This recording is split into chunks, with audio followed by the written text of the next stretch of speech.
Welcome back, everybody. Here we are, lesson 4, getting almost halfway there. Wrapping up chapter 2. Yeah, sounds good. So we just want to go ahead and jump right in and talk about our observation.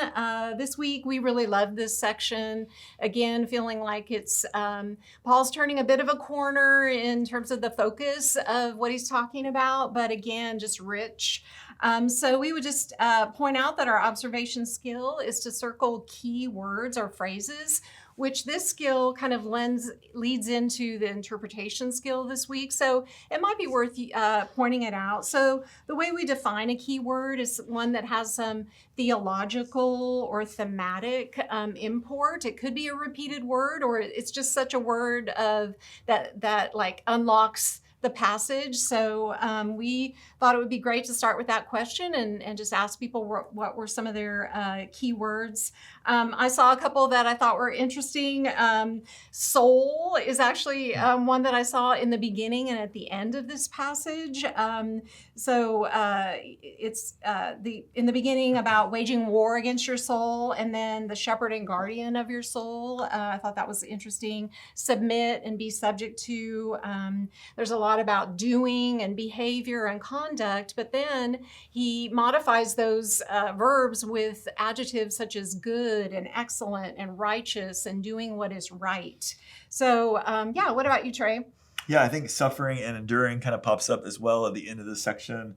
And so I think a lot of these themes, looking at Carolyn's sheet, I mean, she's got it's colored, it's marked up. And so part of what we're trying to do with this skill is really help people not just read and kind of stay audible only, but helping them kind of slow down and write and color and circle and kind of help them dive into that. And so, sometimes we kind of bypass, hey, we're actually asking them to circle. So we're trying to get them tactile kind of engaged. And I think there's a fruitfulness in that. I like the third question here. Really, the question 1 and 2 are kind of the same. Kind of what keywords are you circling? What big ideas, themes? The third kind of question really kind of helps surface a lot of the parties at play. And so we're going to talk about this in a little bit. But as we kind of think about the different relationships the believer needs to navigate alongside, we kind of see them flash forward here with these household codes, these different concentric circles of relationships that they have. And so they're identified again as aliens and strangers, which sets them apart from those that are kind of insiders in the culture. We see the phrase Gentiles. We see kind of the idea of human institutions, particularly kings are mentioned, governors are mentioned. And then we see 2 different groups of people, those that do evil, those that do right or do good. We see those that are foolish. And then we also see another set of contrasts, those that are free and those that are bond slaves. And so we see a multiple kind of contrasts of different groups of people. And then lastly, we see kind of the brotherhood. We see God, we see king, masters, servants, and then ultimately Christ. And so one of the bonus questions I would throw out to you, because it's something that kind of flashed forward to me, is we even have an interpretive question along these lines, is by the end of the passage, we kind of see clearly that Jesus is put forward as a key example of this theme of suffering and endurance and submission. But really kind of God himself or Jesus, we see them active throughout the passage. And so one of the questions I think you could ask is, how do we see the hand of God or the person of God or Jesus himself even before we get to verses 21 to 25? So what do we see him doing specifically? And so we see in verse 12 that he's referenced that he will return in the day of visitation. We see in verses 13 and 14 that ultimately God is the one who's dispatched human authorities or sent them and placed them in place, so that he's not just one who's going to return in a future day, but in the present, he is, in a sense, present behind human authorities. We also see that he should receive our servitude as believers. He should also receive our fear, verse 17. But then also we get a sense that he's actively engaged, impacting our conscience in verse 19, that he grants us favor, or we receive the favor of God with how we live. And then lastly, we kind of see that he's a judge in verse 23, but he's also guardian and shepherd in verse 25. And so I think that kind of question helps, I think, surface. We see all these different parties, but particularly God seems to be present throughout this passage in ways that we may not see on the surface. And so I think it's a good question to ask to kind of help them look behind the curtain, if you will, in the midst of this passage. Yeah, good.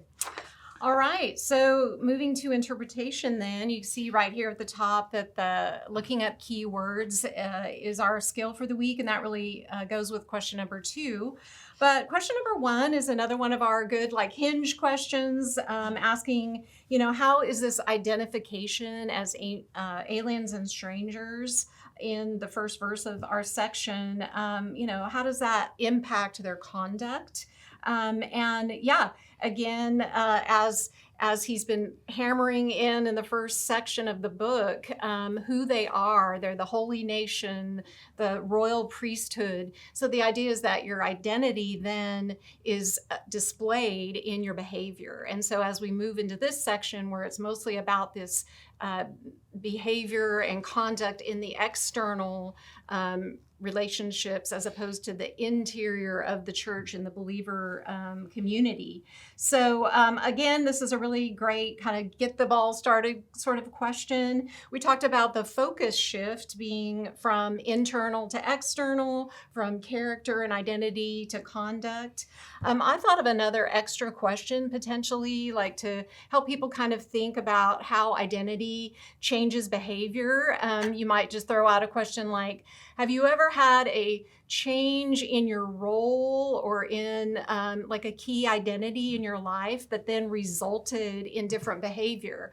So one that's pretty obvious is if you've gotten married, you've gone from being a single person to a spouse, and your behavior should change, and you should act differently as a spouse than you did as a single person in relation to your new identity. Another one I thought of is like, perhaps you have a new career, or you're newly licensed as a doctor or a nurse. Perhaps you would even carry that identity out into your world as well. I was at a gym one time when a girl was running on the treadmill and she collapsed, and I wasn't the only one in the room, and I ran out into the gym and said, I need a doctor. And a guy came, and he was a doctor, and he ran in. So his behavior was changed because of his identity as a doctor. So anyway, that's just another extra question that we thought maybe might help people see what Peter's doing here. They've had this radical change from being a Gentile or a pagan to under the into the fold as believers. So yeah, and so then question 2 is our skill of looking up a keyword. So again, use your best judgment as a leader. If your group has never done something like this, you might want to bring your laptop and show them on the netbible.org how to do. It's very simple, very easy, how to look up the meaning of a word. So the word we've suggested here is submit. It's found twice in this passage, but it's also found 3 other times in the whole book. And it's basically the Greek word is hupotasso, which means to arrange under. Some of the definitions are to yield, to cooperate, to carry the burden of the other. And so you might throw it out there. So as you've studied this, you've looked up some of the other places in the book. What would be your definition of submit? What do you think Peter is asking them to do? Did you have a definition that you... Yeah, I like the idea of yield, arranging under. Sometimes we also have the idea of to obey or be subject to, that there's some sense of an authority above that I'm arranging myself underneath and willing to follow. So I think those ideas kind of surface out. And I think particularly as we kind of get to question 3, realizing particularly the context is under human authority, governmentally, that they probably were struggling with mightily. And so if there was persecution being waged against them, it was probably driven at some level by governmental authorities. And so really Peter's here going, in the midst of what might be our disdain and our frustration and our complaining, that there's a response underneath even unfair authority that we can have that is otherworldly, that he's kind of called them to. And so question 3 is kind of highlighting in verses 13 and 17 the tension between the various authorities that the believer had to navigate. And so I kind of love this section because I ultimately think you kind of get between this passage and then the cross-reference into Romans 13, you get a completely different look at authority at some level. And so here in 1 Peter 2, the idea that they're to submit to every human institution. So Peter Peter doesn't kind of give them an out. He doesn't give them a disclaimer or an exemption. He just says, no, every human authority, this is to be your response underneath them. He's going to walk through how we handle and how we respond to authority, that authority ultimately is there to reward us for doing good, to punish for us for doing evil. That authority, as it's supposed to be working, that's how it's supposed to function. As we kind of get into the phrase there in verse 14, you can skip right past it and miss it, but I think it's really vital. It says, or to governors who are sent by him for the punishment of evildoers. That the idea that the human governors that were installed were not just chosen by whatever means that were happening in the culture, but ultimately Peter's helping the believers see that God's hand is upon these leaders in such a way that they've been placed, dispatched, put in position by the Lord himself. And so their submission to human authorities is ultimately a submission to the divine authority that's above and even behind that authority. Romans 13 and the cross references that we gave very much go in that same direction. In chapter 13, verse 1 of Romans, there's no authority except from God and established by God. So as much as we may, in a sense, chafe under some authorities that exist in our life, Romans and 1 Peter are kind of highlighting as much as we may shake our hand at those human authorities, that there's a sense in which God is behind them and still sovereign, even in the midst of our frustration. Romans 13 goes even further, using words that I think are particularly astonishing, referencing the authority in verse 3 and 4 is a minister of God. And then in chapter 13, verse 6, that rulers are servants of God. So that he's almost, in a sense, picturing human authorities in a way that I think we often don't think of them, recognizing that God as the divine authority is behind them and ultimately responsible for their position. Now, we get into cases, of course, even in the scriptures, where a human authority is making it impossible for the church or the believer to obey God, in which cases, of course, the church is given a sense of civil disobedience, of resisting that. But by and large, and I think especially mainly for our experience, even today in our culture, there may be some times where governing authorities are moving us contrary to what obedience to God looks like. But by and large, we're living often under authorities that we would think are either unreasonable, illegitimate, frustrating, narcissistic, or whatever it may be. But when we begin to recognize that there's a sense in which God is still behind them, and that these servants are meant to be servants of God, meant to be ministers that are meant to be in place in some sense underneath his sovereignty, I think it begins to change our perspective. And that's for us. For them, dealing with someone like Nero that would have been, frankly, evil in a way that none of us would necessarily put with some of our authorities, it would have been even harder for them, and us flipping up the script even more. I think it's interesting as you get to verse 17, you get a series of commands that are given with different groups. And so they were to honor all people, they were to love the brotherhood, they were to fear God and honor the king. And so that last one, that the emperor was not to be on the same level as God. So God was to be feared and revered in that way. But still, even if the king was unfair, unreasonable, or even at some level evil, they were still to show honor and respect to a human authority, even if they didn't agree or like or chafe under that authority, which I think, again, flips the script. Yeah, it's so good. It feels like to me that basically he's saying, you may not be able to change your social position, which in this culture, they could not. And, we were talking about that their society was so hierarchical, and it was inside the home, inside the household, as well as in the social setting. It was almost those two merged together. People didn't see, I do my thing over here and my citizenship is different. It was all the same. And so they may not be able to change their status in any significant way, but they can change their response to their status. They can, chafe under it, or they can see it in a bigger light as their primary allegiance to God gives light to their temporal circumstances. Question 4 kind of walks us into what is the result of such conduct? If they were to live out as Peter's calling them to, what could they expect would change? So kind of where Carolyn went, maybe their status socially and the hierarchical structures don't change or can't change at the time, but what can change? And so question 4 kind of gets to that in a series of different ways. And I think as you kind of look through these exhortations, it's such a punchy kind of high number of imperatives, high number of commands. And it begins in verse 12 with kind of the idea of one command of abstaining. So don't live in immorality, flee immorality. Don't avoid that kind of fleshly lust. And so purity is one. And then I think we get into this area of submission and response to authority. That's the second. And what these two things can do is cause a response within the culture that can flip and change the accusation. So where culture had been accusing them and slandering them for evil, what Peter's saying is that slander can eventually turn to slander of you today can eventually turn to praise of God in the future when God returns.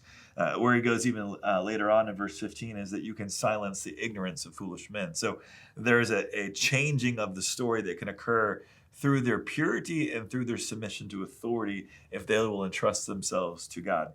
And verses 19 and 20 also highlight if they will walk this way out, they'll find favor with God.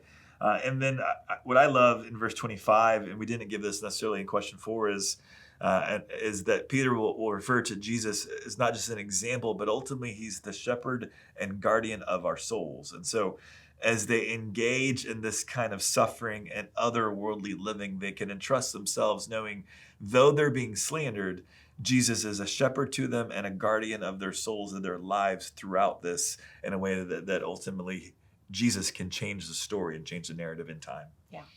And that leads us to question 5. How does the example of Christ, and some people love verse 21, which is our memory verse this week, as like the key verse of the whole book. Jesus leaves us his example for us to follow in his footsteps. So how is his example like furthering these exhortations? What does it bring to us as believers to know about how Jesus also endured suffering? So I just thought of 3 things here, so that in Jesus they found, and we can find as well, this consolation in unjust suffering. He endured these same things. So we have him, like he knows what we're going through in unjust suffering. So we have the consolation of Jesus. The second thing is we have the pattern, the example of him in his response to unjust suffering. So what did he do? Well, what he did not do was he didn't sin. He didn't threaten back. But what he did do was entrust himself to the righteous judge. So he is our model in how to handle, and our pattern in handling unjust suffering. And then finally, in him, we see the purpose as well. And I really loved this part about that ultimately, when Jesus took on the ultimate unjust suffering of dying on the cross for our sin, it says here, his sin entered into his body on the cross. He took it fully on himself. That what happened was healing and restoration. So ultimately, the purpose of unjust suffering is for a greater purpose, for the healing, even for the person who may be persecuting us. That's the bigger idea, is that if we can respond well, that perhaps through our response and through the power of God, that they may be healed, that they may be changed. I think it's just this radical way of thinking about suffering that we're called to through the gospel. I think it's been interesting as we're 2 chapters in now, and I feel like what I didn't anticipate from the book is, and what I had forgotten about the book is just how exceedingly practical it is. And so every lesson we come back to application, and at least for me through the book of 1 Peter, maybe more than any book in a while that we've studied, it's very easy to get to this section and get a running start and not having to kind of walk back through and go, what are some practical ideas that emerged? And so here, whether it's purity, whether it's response to authority, that they're just screaming at us. So the first question here is us kind of running to that idea. And so I know sometimes we can get caught up in kind of what does this word study for submission mean? And what does that mean culturally? And we run off into things. But the reality is every single one of us is under authority of some kind. And so whether it's my kids with teachers and coaches, or whether it's us with different workplace authorities or different family dynamics that we're trying to navigate, that every single one of us finds ourselves trying to figure out how to navigate through authority that's in our lives, sometimes and often that's either unreasonable, unfair, unwise, or not our ideal. And so how do we handle that? And so for whatever reason, maybe just because the text went here so much, I was just thinking of question 1, my mind went to political authorities in our life and in our day and time. And so no matter our partisan preferences and leanings, there is in the midst of the polarization and the angst that's kind of in our culture, we tend to either idealize the candidate, the politician that fits our partisan preferences, or we demonize the candidate that is in the opposite of our partisan preferences. And so I think what we kind of get to here is no matter whether it's a politician that fits our box or not, that fits our leanings politically or not, one of the things that we're seeing here is that there's a response that the believer should have, no matter whether the person fits our preferences or not, that we're meant to honor, that we're meant to not idealize, not meant to demonize, but meant to pray for, honor, show respect, and have a response to even authority politically that looks different in our culture. And so one of the questions I was kind of forced to think through was, is the church responding even in the midst of political conversations in a way that's other and different? Or do we sound like everybody else as we navigate these things? And so not trying to wed church and state, but just saying as believers individually, how do we kind of navigate those conversations? What does our social media preference activity look like? And where do we kind of go in terms of our attitude, our heartbeat?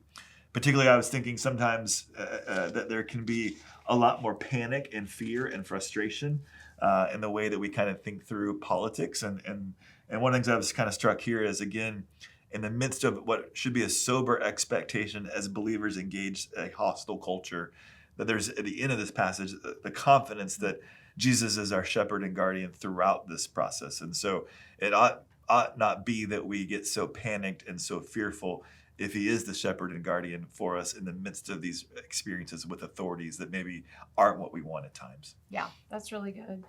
And that leads just to question two for sure. Again, this is just this model of Christ.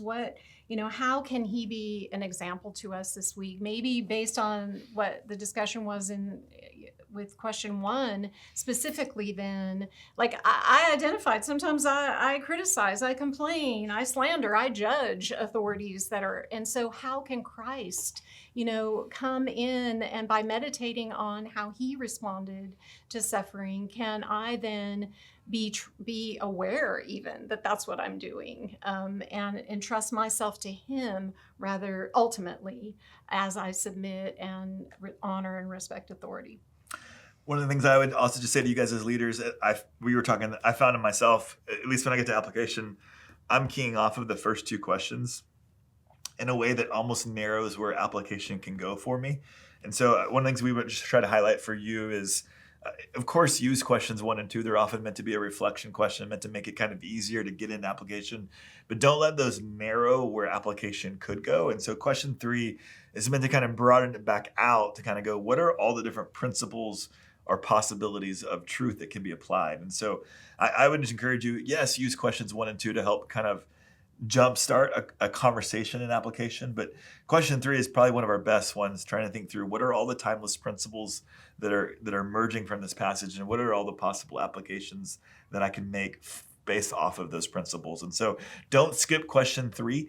Maybe even don't go to questions 1 and 2. Go to question 3 first and kind of go, what are some of the principles that emerge?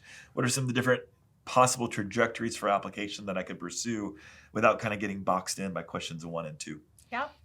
And again, we have our starting a spiritual conversation. If you didn't get a chance to talk about that last week, you might have more time this week. But that's what we have for you. We're really praying for you as you enter into this passage this week.